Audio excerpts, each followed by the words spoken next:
Le Conseil des ministres réuni ce mardi au palais présidentiel sous la présidence du chef de l'État, le président Alassane Ouattara, a pris une fois de plus des mesures importantes pour l'amélioration de l'équipement national ainsi que pour permettre aux catégories sociales les plus faibles de bénéficier elles aussi des retombées de la forte croissance de l'économie nationale.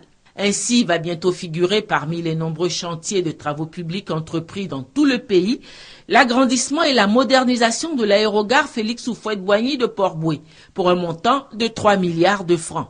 Au volet social, un acte majeur, le Conseil des ministres a examiné les mesures à mettre en œuvre pour qu'un plus grand nombre d'Ivoiriens aient accès à l'électricité. Un certain nombre de mesures ont été mises en place. Et la première mesure, qui est probablement la plus importante, est la réduction sensible du coût de l'abonnement.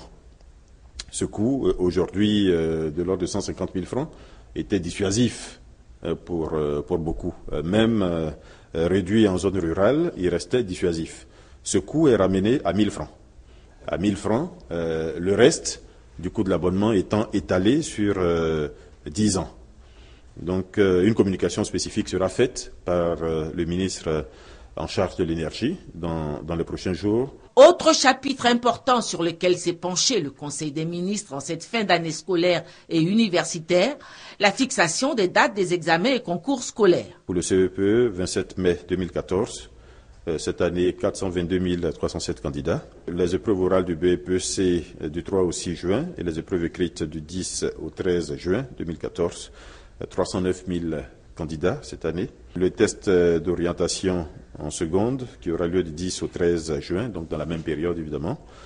Les épreuves orales du bac qui ont lieu cette année du 17 au 27 juin et les épreuves écrites du 30 juin au 4 juillet 2014 avec 222 946 candidats. Le Conseil des ministres a fait le point de l'état d'avancement du recensement général de la population et de l'habitat. La clôture du recensement général est reportée au 14 juin.